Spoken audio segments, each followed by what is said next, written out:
Okay. And hi, Naomi. Hi. Hi, Hi, Daniel. sister. Can you hear me, Naomi? I can hear you. Am I allowed to call you Daniel? Yeah, of course. So Okay. thank you so much for doing this. Um, I wanted the kids to hear what it's like to be a lawyer and how you become a lawyer and maybe some inspirational words also. All right. Okay. Uh, And you're also the mother of an eighth grader. I'm a Is that mother of right? an eighth grader. I also Yeah. have an older child, a 10th grader, but I know that you work with a lot of eighth graders, Yeah, and I have one. Yeah. that's right. Mhm. Okay. All right. Well, so here we go. Naomi, at what age did you realize that you wanted to be a lawyer? That's a very good question.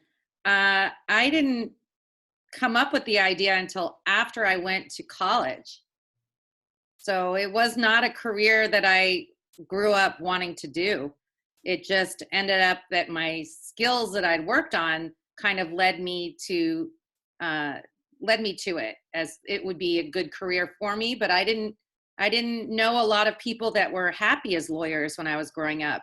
So I didn't know that I could find my way as a lawyer until much later. What were those skills that you Uh, mentioned? okay, I like to read a lot, and I like to write, and I really care about fairness.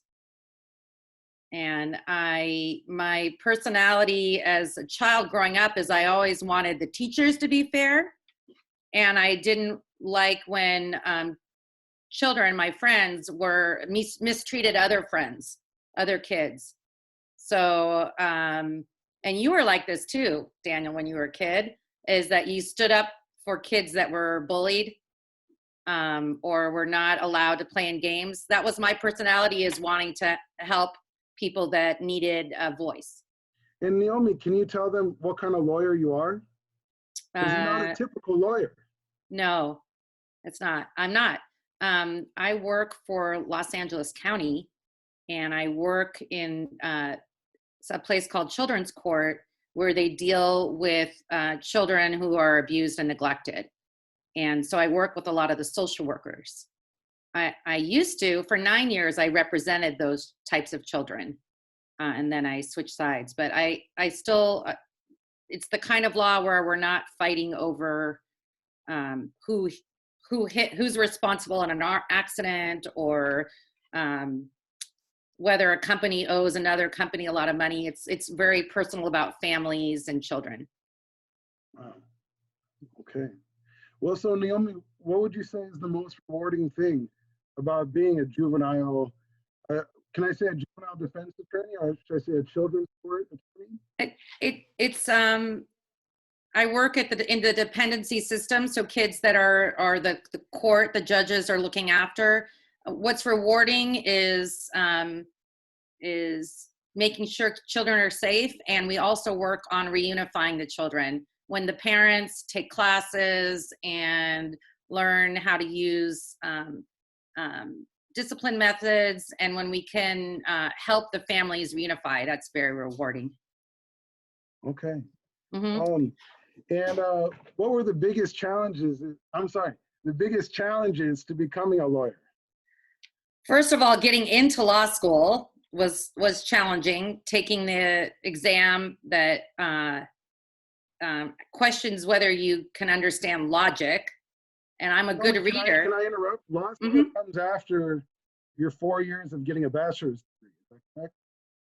Typically, you do 4 years of college, and then you can go to law school. And law school is typically 3 years, so that's a lot of school. There are alternative ways to become a lawyer, but that's the standard way, is to go to law school for 3 years, and then you study for a 3-day exam. Wow. Wow. A very challenging exam. It was okay. It was fine. Yeah. It You have to study. You have to study real hard for it. Um, but I Okay. passed it. And then if you Okay. don't pass it the first time, you can take it again. So Okay. there's just And so many different things you can do with law. You can um, help all sorts of different type of people, and it's a really, sometimes on TV it seems like lawyers are Or that's my high schooler. Hey, Shosh. You're being recorded, Shoshana. Oh, That's my high schooler. She's home too, of course. So it's getting now I lost my train of thought.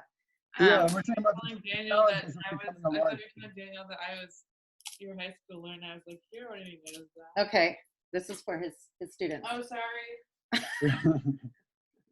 Listen, Close the the door, challenges everyone. of becoming a lawyer. What's that? The challenges of becoming a lawyer. Yeah. It's a lot of reading. It's a lot of writing and oh, I was going to say on TV, lawyers sometimes seem like jerks.